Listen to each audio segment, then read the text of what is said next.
yeah, we're not going to play no games with you. You see what it is. It's your boy G Bush back at it again. New, fresh colors, man.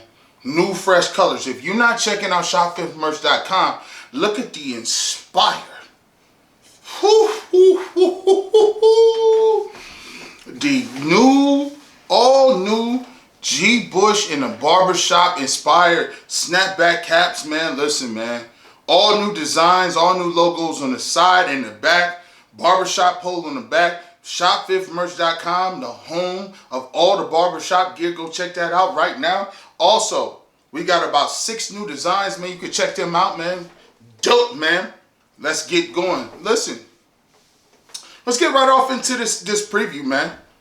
Indianapolis Colts versus your Cleveland Browns. Hey,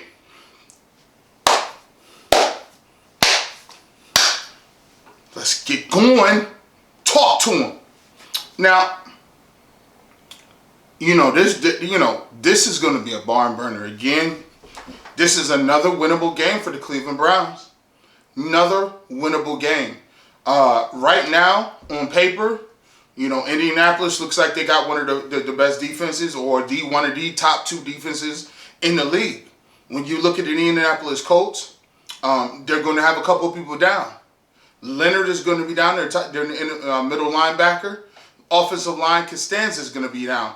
And so those are 2 big pieces down for the Indianapolis Colts. Especially when you're talking about Leonard is a guy who's going to look to drop into zone coverage. He's a guy that can play the pass and the run, gets deep in his drops. And I think this is also a really big thing. Baker Mayfield really struggles against zone coverage. When you look at zone coverage, and you go back and check one of my blogs, and you look at the Tennessee Titans game of last year, Baker Mayfield really struggles to diagnose zone blitzes, zone coverage, fire zones, dropping people back, bringing people, counting and accounting for where's the blitz coming. Is it coming from the corners? Is it coming from the safety? Are they going to bring an outside linebacker? Are they dropping a backer into the hook zone? This guy, Leonard, is able to do both. He's able to put people, and he's able to get in his drops. He's able to, do both very well and play the run. So, that is a huge loss for them. Huge loss for them on the defensive side of the football, especially the way that the Cleveland Browns can run the football. On the offensive side of the football, Costanza being out is huge. You're going to need everything you need up front. I think they did get a reprieve as far as the Indianapolis Colts go. Larry Ogunjobi, he's out for the Cleveland Browns. That's really a tough situation because I think Larry Ogunjobi has been playing very well. The Browns look to be full strength for the first time in a while. Sheldon Richardson, Olivier Vernon, Myles Garrett, and Larry Ogunjobi for the first time were full strength going against the Dallas Cowboys. Now you got Larry Ogunjobi going down, and we still haven't seen Greedy Williams. Greedy. Stop being. Listen. You need to be more greedy with the playing time. You need to be greedy. You've been downgraded from greedy to selfish. Pretty soon, if you miss another week, you're going to be kind, because we have not seen you, bro. And let me just say it. I keep saying this every week. Let me get myself together. This hat is so fire. Hat is so fire. But no player wants to be injured. But I'll say this. Right now, we're not really missing you like crazy on that corner. Terrence Money Mitchell been playing. He been playing. I really ain't missed him too much. Money Mitchell been doing his thing, right? This week we look like Harrison might be getting some minutes. We saw in Cleveland.com, it looks like he might even get to start. Zendejos, last week, victimized. He made up for one of his errors, which, man, in the coverage game, bro, you be getting milk boxed. We be looking for you. Tell me, have you seen him? Seen him? Oh, you be getting milk boxed. Back of the carton, for all y'all young dudes, there used to be like missing people on the back of a milk carton. I know they don't even make milk in a carton no more, so it's a lost reference, whatever. Zendejos, you made up for it with the strip last week. You did strip Zeke Elliott. That was a big play. I like the effort. Like I said, but that angle you took on that interception, first of all, you're gonna hurt somebody.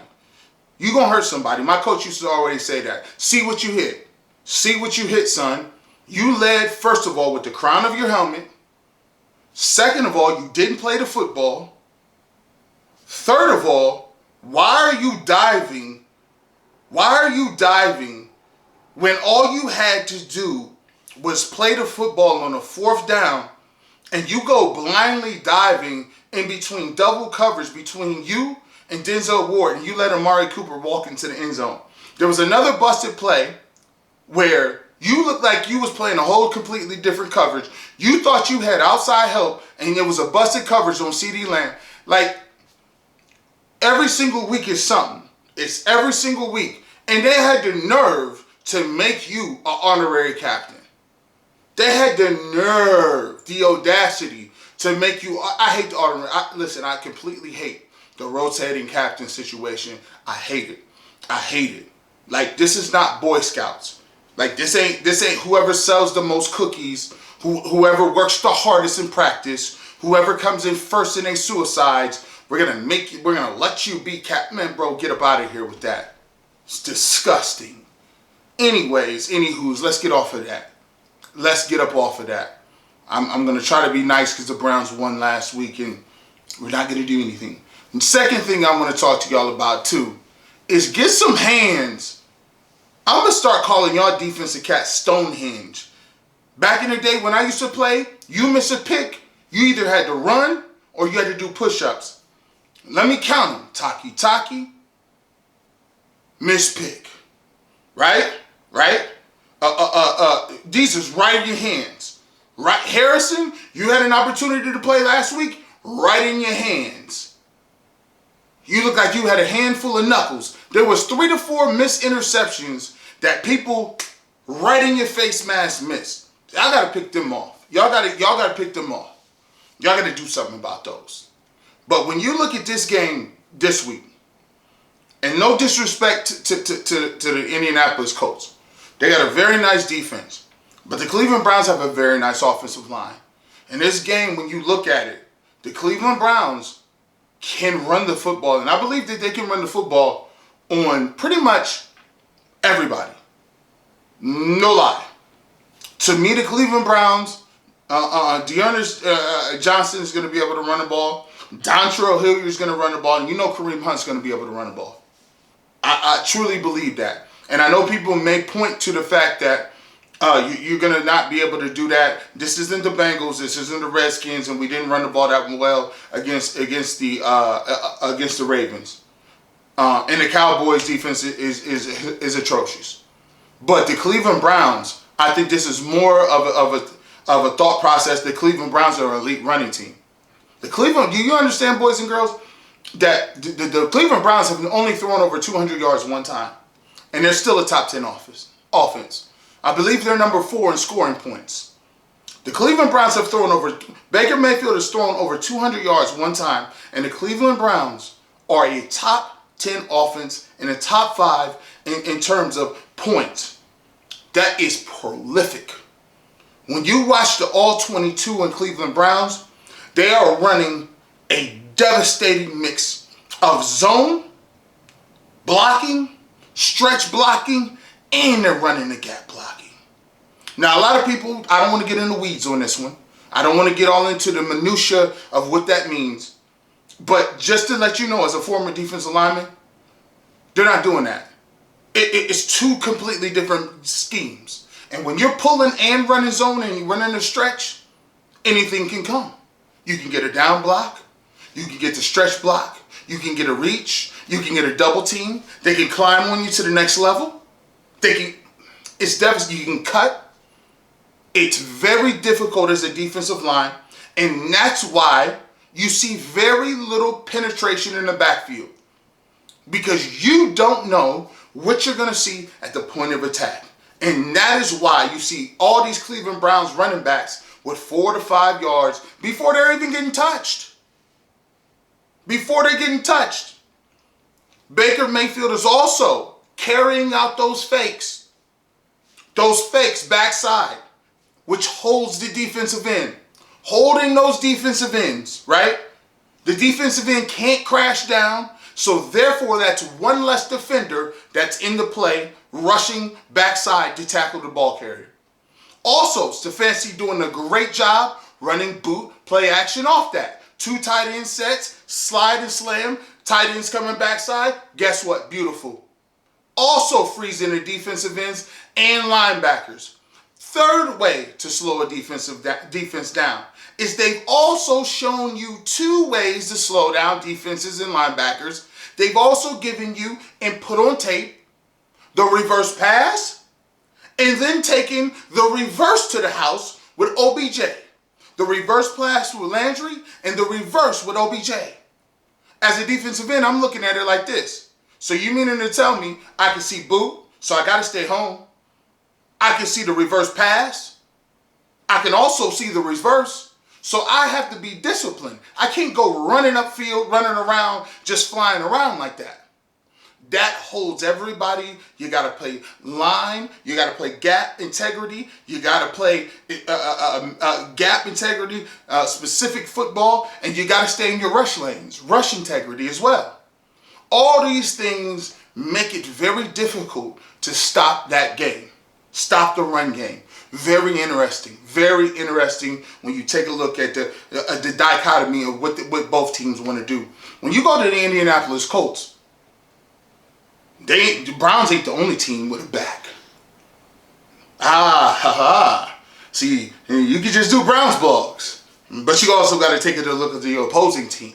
Indianapolis, Himes, they got 2 backs. I really like their backs. I really do.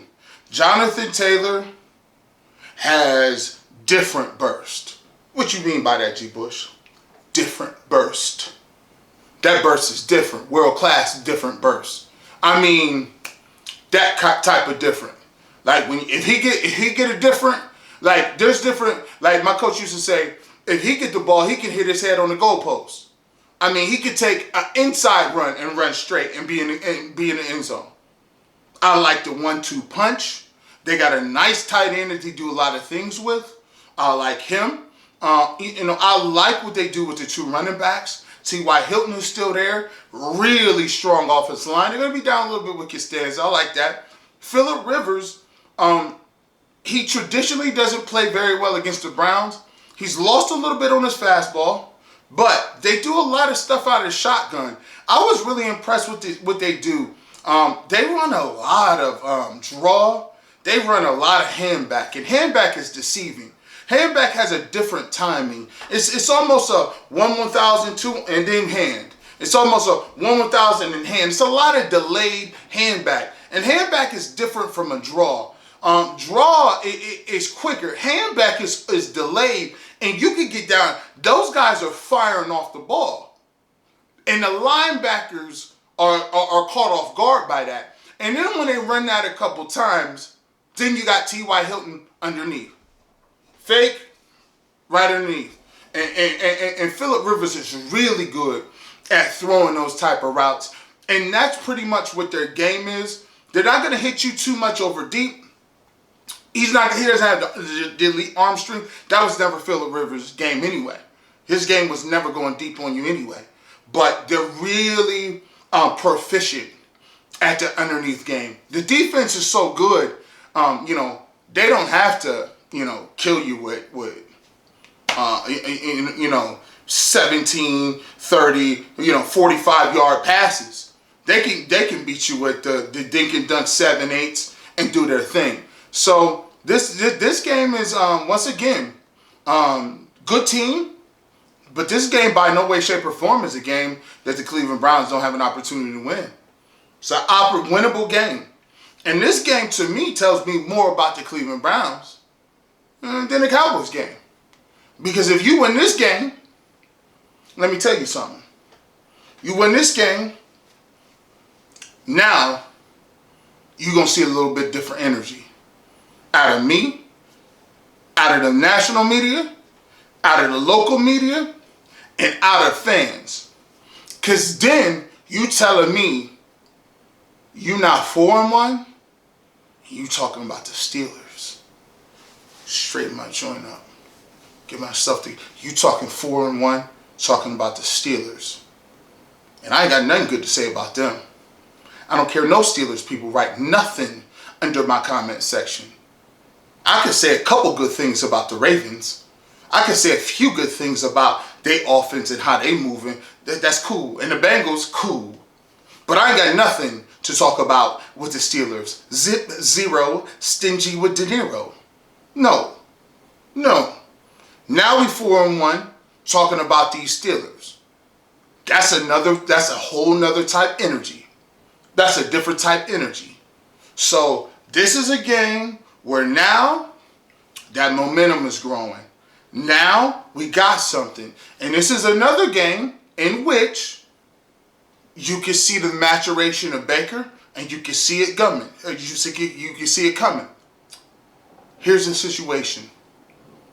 And I keep telling people, and I was correct what I said last week. I was correct what I said in it. Go back and check these other blogs. Please. Please go back and check them. I want to know anywhere I was lying. I want to know anywhere I was lying in these other blogs. I told you. You're going to need plays from Odell Beckham Jr. Jarvis Landry is not 100%. She's not 100% at this point. You're going to, Odell Beckham Jr. is healthy this year. With Chubb out, you're going to need to lean on Odell Beckham Jr. Feed him the ball. Do you see what kind of electricity you can add? Do you see what kind of playmaking ability you can have? Lean on him. You need 2 from him. Hey, you got 3 from me last game? I still need 2. I still need 2. And I trust Kevin Stefanski to give me 2. I trust him to get it to him twice. It don't matter how you do it, twice. If you get it to him twice, it opens everything else up. Hooper gets open. We know what Kareem Hunt can do, but all the rest of the guys, right? It's just like playing Uno. You know what it is when you get hit with that. You get hit with a series of unfortunate moves. Skip you. Draw 4. Reverse. You see what I'm saying? You just like, dang, can I play? Can I play a hand? You just change your color. Like, you see what I'm saying? We need 2 from OBJ. We knocked that out. Now, guess what? We'll continue to keep it moving. Rotate the back. D'Ernest Johnson, 15 carries this week. I'm letting you know right now. He's going to be a guy who's going to be on the stage. Mark my words. The national stage and local stage. Get used to his name. He has burst. He has feet in the hole. He can tap dance on people. He can dance on people. He has unique bursts. Remember his name. D'Ernest Johnson. Who is this guy? This guy trust me, right? Myles Garrett, I need another one of them things from you. Another one of them things. Phillip Rivers is susceptible. He's ripe for the pickings. He's ripe for one of them. And here's the key. The big thing is, if you let Jonathan Taylor, I'm telling you, if the tackling gets sloppy, he can put 150 on you. I'm letting you know. Ain't nobody catching him. Nobody's catching him. If you let him get lathered up on the run game, then everything underneath his shorts start popping off, start moving. Indianapolis got a good team. Very good team. Solid. Like their coaching. Very solid team. I like to pick up Phillip Rivers. They knew Jacoby Brissett when what it was. They was like, go, let me get somebody. It's gonna be a very good game. I like the late kickoff too. That's what I'm talking about. You starting to get these games flexed out now too. You starting to get the games flexed. You get this one, it means a little something the next one. You get this one, next one means something. As always, don't forget, tomorrow, 8:25, about 8:20, I got my man, Quincy Carrier. You thought I was playing. I won't get him. He in the barbershop tomorrow. That's going to be streaming. And don't think this is the last time. We're going to have him in the building all the time. We're going to keep getting him on. 8:20, Quincy Carrier is live in the barbershop. My radio show on 92.3 The Fan. You can download the radio.com app. That interview is going to be up on 92.3thefan.com. Make sure you subscribe to that man's channel, man. He been grinding East Side. Salute to him, man. He been on the grind for some years out here, man. If you ain't checked out his blogs, man, all real cats know what it is, man. A lot of y'all cats been out here, and that's the first thing they do. The first thing that y'all cats be out here trying to do is, I do a blog, he do a blog. Ah, man, G. Bush is better than Quincy. Quincy is better than G. Nah, we don't do that around here. We don't do that around here, bro. We break bread with everybody. You know what I want to see? I want to see Quincy get 1 million views. I want him to get a million views. I want him to shine. I want every single person who doing blogs and doing stuff with the Browns, I want them to all shine, because it's enough at the table for everybody. Salute to him. Salute to the Orange and Brown Film Room. Salute to everybody out here who doing Browns blogs and everything, man. I salute to them OGs, man. At the end of the day, it's all love out here, man. I want to see all them brothers eat, man. Holla at your boy, man. Hit that like, hit that subscribe. 8:20 tomorrow, barbershop. Yeah, you know what it is. It's your boy G. Bush. Salute.